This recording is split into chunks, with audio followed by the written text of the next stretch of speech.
नमस्कार दोस्तों, आज हम इस वीडियो में पाई चार्ट, ग्राफ और सारणी यानी 3 टाइप के प्रश्नों को कवर करेंगे। चलिए दोस्तों स्टार्ट करते हैं। और क्वेश्चन नंबर 21 से 24 के बीच में आपकी स्क्रीन पर दिख रहा होगा, लिखा गया दिए गए पाई चार्ट का अध्ययन कीजिए और निम्नलिखित प्रश्नों के उत्तर दीजिए। अब देखिए यहाँ पर लिखा हुआ है किसी देश में विभिन्न खेलों पर 1 वर्ष का खर्चा। अब देखो यहाँ पर खर्चा दिया हुआ है, इस तरीके से चार्ट आपकी स्क्रीन पर दिख रहा होगा। हॉकी का दिया हुआ है 15%, फुटबॉल का दिया हुआ है 15%, अन्य का 10%, टेनिस का 10%, गोल्फ का 12.5%, बास्केटबॉल का 12.5% और क्रिकेट का हमारा दिया हुआ है 25%। अब देखो यहाँ पर इसी चार्ट को देखकर आपको प्रश्नों के आंसर देना है। चलिए ऑप्शन यहाँ पर देखिए लिखा हुआ है, यदि वर्ष में खेलों पर 1,50,00,000 की राशि खर्च की गई तो क्रिकेट और हॉकी को मिलाकर कितनी राशि खर्च की गई। अब देखो यहाँ पर टोटल खर्च दिया हुआ है 1,50,00,000, ठीक है ना। और यहाँ पर क्रिकेट और हॉकी को मिलाकर कितनी राशि खर्च की गई, आप ऑप्शन और देख लीजिए। आपके ऑप्शन दिए गए हैं 60 लाख, 50 लाख, 37 लाख 50,000 और 75 लाख, ये आपके ऑप्शन दिए गए हैं। तो सबसे पहले देखो कैसे आपको लगाना है। देखो टोटल हमारा दिया हुआ है ना 1,50,00,000, ठीक है ना। 50 और कितने जीरो हैं, जीरो गिन लेते हैं। यहाँ पर आपके कितने जीरो हैं, आगे 5 जीरो है ना। तो 1 2 3 4 5 इस तरीके से बना लिया। 1,85,00,000 है, देख लो, इकाई दहाई सैकड़ा हजार 10,000 लाख 10 लाख करोड़, बिल्कुल सही है। 1,50,00,000 हमने लिख लिया। अब पूछा गया क्रिकेट और हॉकी को मिलाकर कितनी राशि खर्च की गई, तो आप कहेंगे क्रिकेट में तो 25% खर्च किया गया है, हॉकी में किया गया है 15%। तो कहेंगे दोनों को जोड़ लीजिए, तो 25 15 कितना होता है, 40% होता है। इसी का 40% निकाल लेंगे, आपका आंसर निकल आएगा। जीरो से जीरो हमने ऐसे काट दिया। अब देखो 15 चौको 60 होता है, तो ऑप्शन में देख लो 60 ए वाले में ही लिखा था और किसी ऑप्शन में दिया ही नहीं था। तो बस आपका ऑप्शन नंबर ए जो है राइट आंसर हो जाएगा। चलिए सही जवाब है। इस तरीके से आपका आंसर देना था। उम्मीद है समझ गए होंगे। आगे बढ़ते हैं। अब यहाँ पर देखिए क्वेश्चन नंबर 22, ये भी उसी तरह का खेल खर्चा दिया हुआ है। अब यहाँ पर देखो पूछा गया है, यदि वर्ष में खेलों पर कुल 1,20,000 की राशि खर्च की गई, ठीक है ना। करोड़ में देख लेते हैं एक बार, इकाई दहाई सैकड़ा हजार 10,000 लाख 10 लाख करोड़, 1,20,00,000 रुपए की राशि खर्ची की गई तो बास्केटबॉल पर कितनी राशि खर्च की गई। अब देखो यहाँ पर बास्केटबॉल पूछा गया है, ऑप्शन आपको दिख ही रहे होंगे, ठीक है ना। तो देखिए आपको पहले बास्केटबॉल में निकालना है तो हम निकाल लेते हैं, कोई दिक्कत नहीं है। अब देखो बास्केटबॉल का परसेंटेज कहाँ है, 12.5% है। अब देखो 12.5% की फ्रैक्शन वैल्यू पता होना चाहिए सभी को, 1/8 होती है, ठीक है ना। आप अगर परसेंटेज अच्छे से पढ़े होंगे तो आपको ये चीज़ डायरेक्ट याद होना चाहिए, इसकी वैल्यू 1/8 होती है। अब देखो इसमें अगर 8 से भाग देंगे, ठीक है ना, इससे अगर 8 से भाग देंगे तो 8 से भाग देंगे, 8 एकम 8 और 4 आएगा ना, 12 में से 8 घटाएंगे 4 आएगा, 8 पंचे 40, यानी 15 आना चाहिए। तो देखो आपने देखा ऑप्शन नंबर डी। देखो पूरा आपको सॉल्व भी नहीं करना है, बस आप यहीं से आंसर पता कर लेंगे और आपका सवाल लग जाएगा। उम्मीद है ये भी आपको समझ में आ गया होगा, है ना। चलो अब आगे बढ़ते हैं। क्वेश्चन नंबर यहाँ पर देखते हैं कौन सा क्वेश्चन नंबर है, 23 नंबर है। चलो यहाँ पर देखो क्या पूछा गया है, चार्ट आपको दिख ही रहा है। पूछा गया फुटबॉल के लिए खर्च की गई कुल राशि एवं हॉकी पर खर्च की गई कुल राशि का अनुपात पूछा गया है। अब देखो यहाँ पर पूछा क्या गया, फुटबॉल और हॉकी। तो आप कहेंगे फुटबॉल हॉकी तो दिख रहा होगा आपको, फुटबॉल का आपको 15% दिख रहा है, हॉकी का 15, दोनों सेम है तो रेशियो भी हमारा सेम ही आएगा, यानी 1:1 हो गया। अब देखिए कितना सिंपल सवाल है। ऐसे सवालों को आप ग्राफ देख के मत घबराइए, आप समझ गए, आप तुरंत सीधे आंसर आपका आ जाएगा। चलिए हम आगे बढ़ते हैं। उम्मीद है समझ में सभी को आ भी रहा होगा, है ना। चलो आगे बढ़ते हैं और यहाँ पर देखते हैं। देखो यहाँ पर बढ़िया सवाल है, पूछा गया टेनिस के लिए मध्य कोण कितने अंश का है। अब देखो यहाँ पर टेनिस के लिए पूछा गया है। अच्छा ये बताओ, जैसे हमने कहा ये टोटल एंगल कितना होता है, तो आप कहेंगे 360 डिग्री होता है। इसी को अगर परसेंटेज में कहें तो कहेंगे 100% होता है। कंप्लीट एंगल यानी देखो टोटल यानी कंप्लीट एंगल 360 डिग्री तो होता ही है। परसेंटेज में अपने आप में कंप्लीट वैल्यू कितने को बोलते हैं, 100% बोलते हैं कि नहीं बोलते हैं। जब 100% होता है तो हम कहते हैं पूरा कंप्लीट हो गया। तो इसको हम रिलेट कर लेते हैं, यानी कह सकते हैं 100% को हम डिग्री में लिखेंगे तो 360 डिग्री के बराबर लिखेंगे, सीधी सी बात है। अब पूछा क्या गया है टेनिस के लिए, तो आप कहेंगे टेनिस में तो 10% है, तो 10% की वैल्यू निकालना है। आप कहेंगे जीरो जीरो काट लो, यानी 10% की सीधे वैल्यू 36 डिग्री आ रही है, तो इसका भी आंसर 36 डिग्री आ ही जाएगा, ठीक है ना। उम्मीद है समझ गए होंगे। इस तरीके से इसी को सिंप्लीफाई किया तो 10 की वैल्यू आ गई और यही निकालना था। 10% की वैल्यू कितनी आ गई? 36 डिग्री। ऑप्शन देखिए कहाँ लिखा हुआ है, ऑप्शन नंबर ए इसका राइट आंसर हो जाएगा। इस तरीके से आपको लगाना था, समझ गए होंगे। आगे हम बढ़ते हैं। अब देखो दोस्तों, यहाँ से एक हमारा रेखा चित्र यानी ग्राफ टाइप का सवाल है। अब ये दूसरा सवाल हमारा स्टार्ट हो जाता है, पाई चार्ट खत्म हो गया है। अब देखो इसको भी अच्छे से समझ के सवाल का जवाब देना है, ठीक है ना। चलो यहाँ पर देखो, दिए गए वर्षों के लिए कपड़ों का किया गया व्यय दिया हुआ है। व्यय का मतलब होता है खर्च, और जीरो जीरो का मतलब ये होता है, जिसे 1000 लिखते हैं ना, 1000 रुपए मान लो लिखते हैं, तो इसका मतलब होता है कि लास्ट के 3 जीरो लिख दो ना तो 1000। इसका मतलब ये संख्या सब हजार में है। 3800, 1000, 3075, इस तरीके से 3775, 1000, उससे कोई दिक्कत नहीं है आपको। हजार हजार से कोई लेना देना नहीं है, ठीक है ना। चलिए अब इस ग्राफ को पहले अच्छे से देख लीजिए। सबको बना हुआ है ये पूरा। ये 2011 का है, ये वर्ष है ना हमारे, ये वर्ष हैं। 2012 13 का है, 14 का है, 15 का, 16 का। चार हमारे वर्ष दिए गए हैं। 2011 में रेंज हमारी 1150 है। इस तरीके से रेंज आपको दिख रही होगी। 12 की ये है, 13 की ये वाली होगी, है ना, 14 की ये हो गई, 15 की ये वाली हो गई, और 16 की ये हो गई। चलो हम पहले सवाल को देखते हैं क्या पूछा गया है। अब देखो सवाल में पूछा क्या गया है, लिखा हुआ है वर्ष 2016 में हुआ व्यय वर्ष 2015 में हुए व्यय का कितने प्रतिशत अधिक है, ठीक है ना। कितने प्रतिशत अधिक है, तो सबसे पहले हमें 16 और 15 में पहुंचना है। तो देखो 16 वाला तो आपका ये है, तो 16 वाला देखो लास्ट में ये है ना। 16 वाला आपका ये है ना, 3800 है, ठीक है ना। 16 वाला 3800 है, और 15 वाला कितना है? 15 वाला आपका कितना है? 3075 है ना। 3000 क्या है? 75 है। ये वाला देखो ये आपका है, ठीक है ना। 3800 है, 3075। बोला क्या गया था कितने प्रतिशत अधिक है, तो देखो अच्छा आप ही बताओ, 3075 से 3800 है, कितना अधिक है? तो आप कहेंगे 3800 में 3075 घटा दो तो पता चल जाएगा कितना अधिक है, कोई बड़ी बात थोड़ा है। तो घटाएंगे तो कितना आ जाएगा? 725 आ जाएगा, ठीक है ना। 3075 में अगर 725 जोड़ देंगे तो आपका 3800 होगा। इतना अधिक है, जो अधिक है उसको ऊपर लिखा जाता है। अब कहाँ से ये, यहाँ से अधिक था ना, स्टार्टिंग कहाँ से हुई थी? यहाँ से हुई थी। तो बटे में क्या आएगा? 3075 आएगा। कितना आएगा? 3075 आएगा। अब परसेंटेज में पूछा गया है, तो परसेंटेज का मतलब सभी लोग जानते ही हैं। परसेंटेज का मतलब क्या होता है? 100 से गुणा कर देना है। 100 से ऐसे गुणा कर देंगे, है ना। अब सॉल्व कर लीजिए, इसको काट लीजिए। 5 छक्का 30, 5 एकम 5, 5 25, 5 दूनी 10, जीरो आ गया। फिर 5 से काट लो, 5 चौको 20, और 5 एकम 5, 10 आएगा। 5 दूनी 10, 5 त्रिका 15, ठीक है ना। और अब इसको गुणा कर लो, 4 का तो यहाँ पर आएगा, 4 पंचे 20, 4 दूनी 8, 2 10, 4 सत्ते 28, 1 29, और इसी में 123 से क्या करना है? भाग दे देना है। बस आपको भाग दे देना, आपका आंसर निकल आएगा। तो पहले ये 2 बार जाएगा, ठीक है ना। 2 तिरका 6, 2 दूनी 4, 2 एकम 2, 246 आ गया। 10 में 6 घटाएंगे तो कितना आएगा? 4 आएगा। और यहाँ पर आएगा 8 में से 4 गया तो 5, ठीक है ना। फिर जीरो उतार लेंगे। फिर ये कितनी बार जाएगा? 12 तिरका 36, 3 बार जाएगा। 3 से देखो लो, 3 त्रिका 9, 3 दूनी 6, और 3, सही है, 3 ही बार जाएगा। तो 23, फिर पॉइंट में कुछ जाएगा तो 23 दशमलव कहीं कुछ लिखा था क्या? अच्छा बिल्कुल लिखा हुआ था, है ना। देखो ये लिखा नहीं था, 23.57। आप सॉल्व कर लीजिए, ग्राफ है थोड़ा सा, क्वेश्चंस बड़े होते हैं ना, इसलिए थोड़ा मोबाइल में दिक्कत हो जाती है। बाकी आप समझ गए होंगे अच्छे से। सॉल्व कर लीजिएगा, पूरा आपको दिख रहा होगा ये, ठीक है ना। ये सब इस तरीके से बना था। चलो आगे बढ़ते हैं। चलो इसको देख लीजिए, ग्राफ देखिए वही है पूरा, है ना। ग्राफ वही बना हुआ है, और सवाल यहाँ से पूछा गया है। देखो यहाँ से ये पूछा गया। ऑप्शन पहले आप देख लीजिए, ऑप्शन आप नोट कर लीजिए। ऑप्शन आपके 3120 है, 3080 है, 3000 है, और 3430 है। आपने ऑप्शन नोट कर लिया होगा। अब सीधे सवाल पे आते हैं।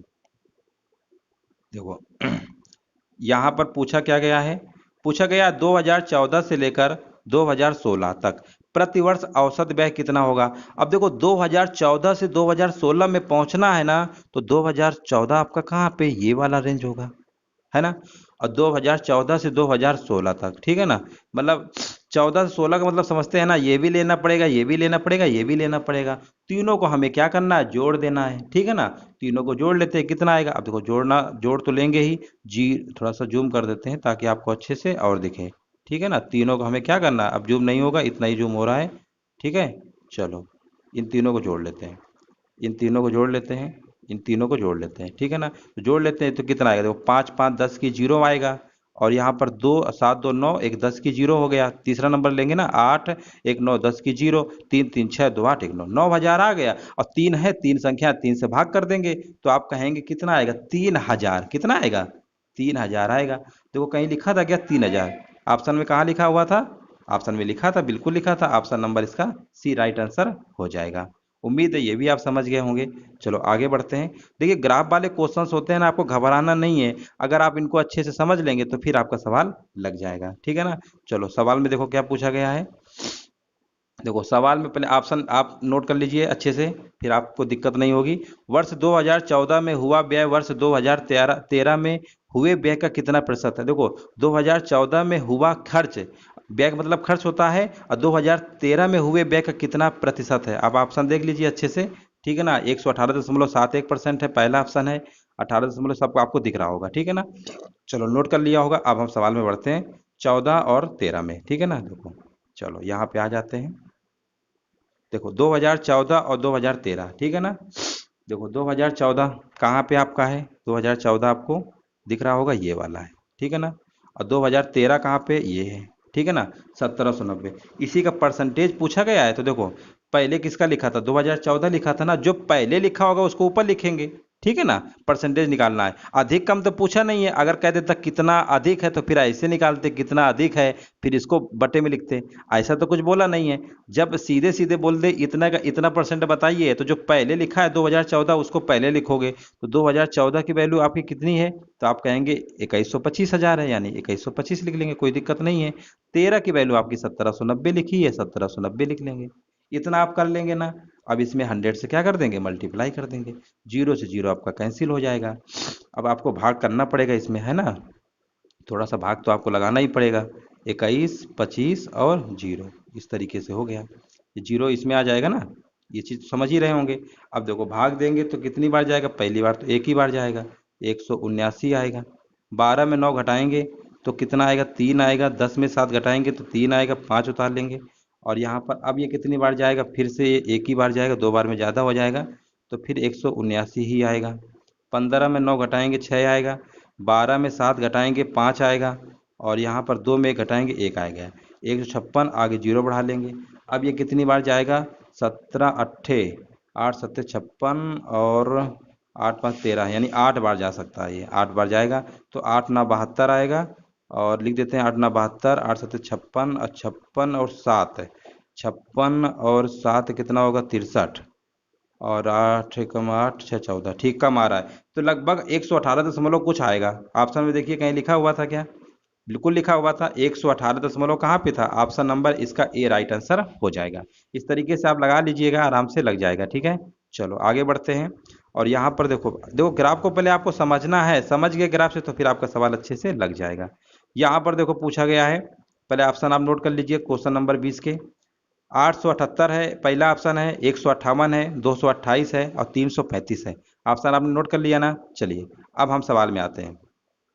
देखो यहाँ पर पूछा गया है 2012 में हुआ व्यय वर्ष 2013 में व्यय व्यय से कितना अधिक है। अब देखो अब अधिक वाला पूछा गया, कम अधिक वही सब चल रहा है, ठीक है ना। तो 2012 में आप कहेंगे तो 2018 हजार है, ठीक है ना। हजार का मतलब जीरो, जीरो का मतलब हजार होता है। और यहाँ पर 2013 की अगर हम बात करते हैं ना तो 1790 है। सही है ना, देख लीजिए। अब देखो कितना अधिक है में हुआ व्यय वर्ष 2013 में हुआ कितना अधिक। अच्छा बताओ, 2018 है ये 1790 है। हम आपसे कहें कितना अधिक है तो आप यही कहेंगे कितना अधिक है। तो इसमें से घटा नहीं पाएंगे। अधिक का मतलब क्या होता है? परसेंटेज में तो पूछा नहीं है कि बटे में उसको लिखना है कि कहाँ से कम हुआ। अधिक हम पूछ रहा है, मान लो इसके पास 2018 रुपये हैं, इसके पास 1790 रुपये हैं। तो हमने कहा कि इसके पास कितने रुपए अधिक हैं, क्योंकि अधिक तो है इसके पास 2018, ठीक है ना। तो कितने अधिक है तो आप इसको घटा लेंगे, ऐसे सिंपल सवाल है ये। तो 1790 ऐसे घटा लेंगे तो 8 आएगा। 11 में 9 गया 2, ठीक है ना। और 9 में 7 गया 2। देखो 228 आ रहा है क्या?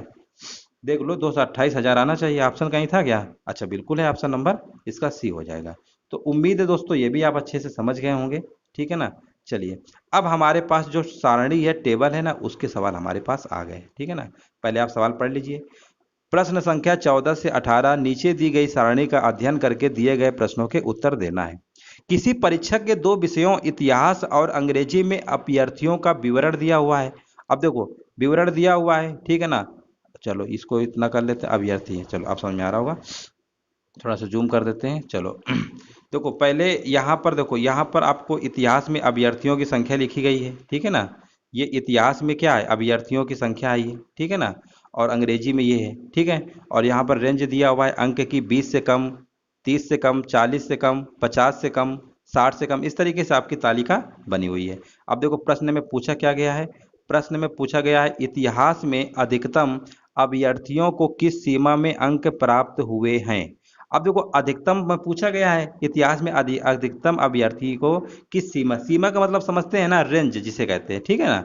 अब देखो रेंज कैसे निकालते हैं पहले हम आपको बता देते हैं।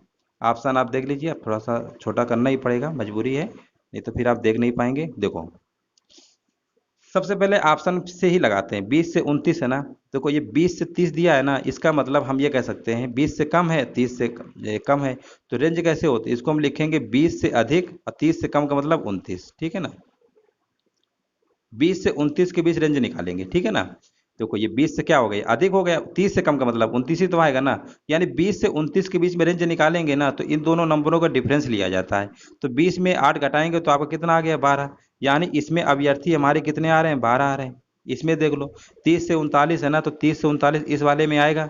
हमेशा ऐसे ही निकाला जाता है, जब भी 20 से कम, 30 से कम, 40 से कम ऐसी आपकी चार्ट बनी हो, तो रेंज कैसे निकालेंगे, पहले दूसरे के निकालेंगे और 20 से आगे बढ़ाएंगे और 30 से कम का मतलब एक कम, यानी 29 कर देंगे, ठीक है ना। बोला है ना 30 से कम, ऐसे रेंज निकाला जाता है। अब यहाँ 30 से 40 के रेंज का मतलब 30 से लिखेंगे, आगे लिखेंगे 39, यानी एक कम कर देंगे, ठीक है ना, ऐसे लिखा जाता है। तो यहाँ पर देखो संख्या, अब इन दोनों के बीच निकालेंगे, तो 50 में 20 घटाएंगे तो संख्या कितनी आ गई, 30। यानी हम कहेंगे इसमें जो अभ्यर्थी हैं टोटल कितने हैं, 30 हैं। अब यहाँ पर बात करते हैं 40 से 49 के बीच में, तो आप कहेंगे 40 से 49 तो ये वाला आ रहा है।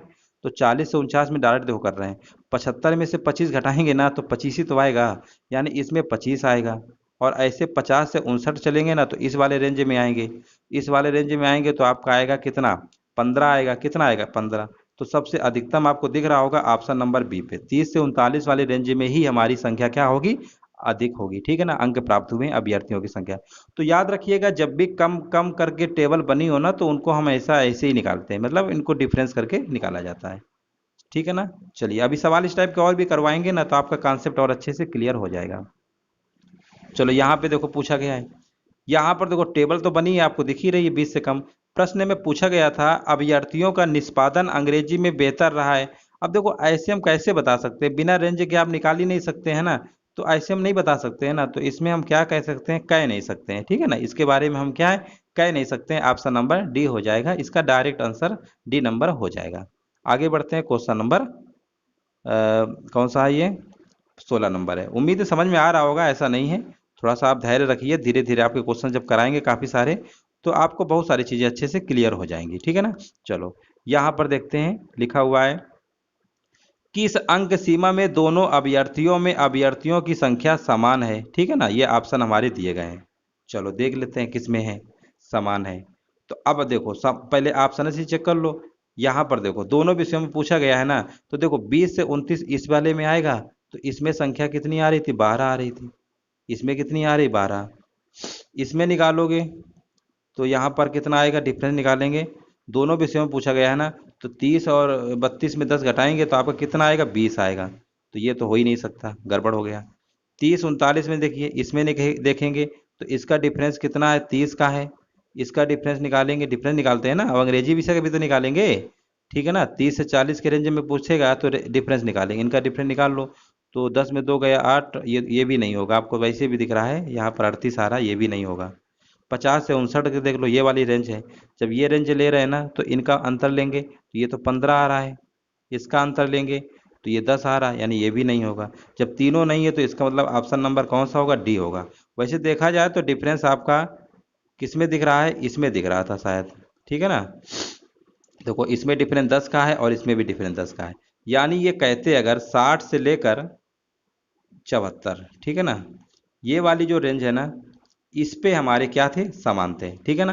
बट ऑप्शन नहीं था, तो ये उपर्युक्त में से कोई नहीं इसका हो जाएगा। उम्मीद है समझ गए होंगे, बाकी ज़्यादा कुछ नहीं है, आपको बस कॉन्सेप्ट समझना है, ठीक है ना। रेंज कैसे निकालते हैं वो भी हमने आपको अच्छे से बता दिया है। चलो आगे हम बढ़ते हैं और यहाँ पर देखते हैं, पूछा गया है इतिहास में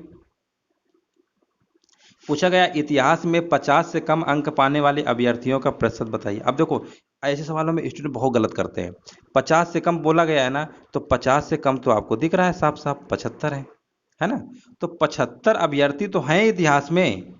अब टोटल जब अभ्यर्थी परसेंटेज निकालना है तो टोटल कितने हैं, तो बहुत सारे स्टूडेंट क्या करते हैं ना, सबको जोड़ देते हैं। सबको जोड़ोगे ना तो गलत हो जाएगा, क्योंकि ये थोड़ा बता रहा है कि 20 विद्यार्थी इतने हैं, 30 अंक पाने वाले इतने हैं, 40 अंक पाने वाले, तब तो जोड़ते।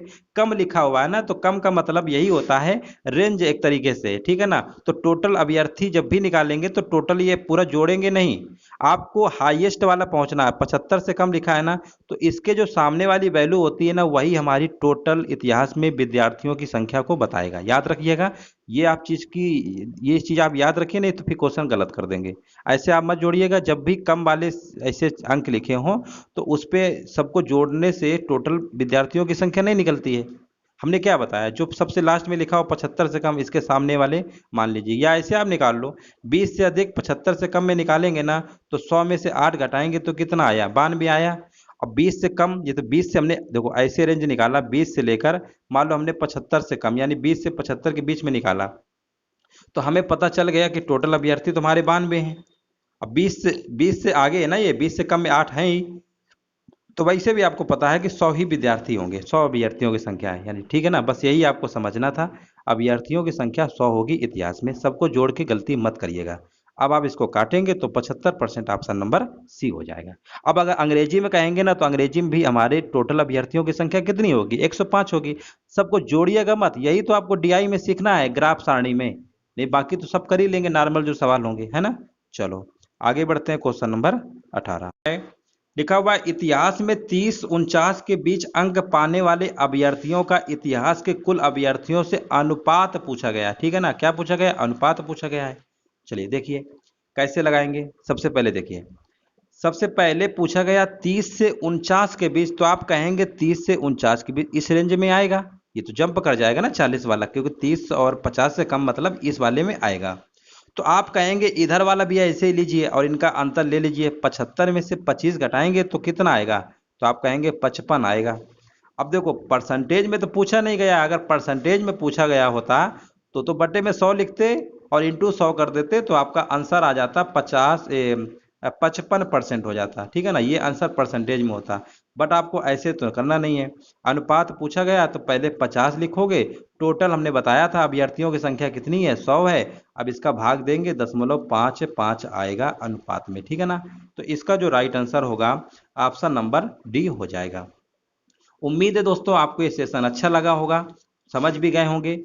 समझ में अगर आ गया हो तो वीडियो को सभी लोग लाइक शेयर भी कर दीजिएगा, और जो लोग नए हैं सब्सक्राइब जरूर कर दीजिएगा, ताकि इस तरीके के वीडियो आपको मिलते रहे। और भी दोस्तों कोई भी समस्या हो तो कमेंट करके बता सकते हैं, कोई भी प्रॉब्लम हो, कोई चीज़ समझ में नहीं आई हो, या जो भी फीडबैक देना हो आप दे सकते हैं। वीडियो देखने के लिए दोस्तों धन्यवाद।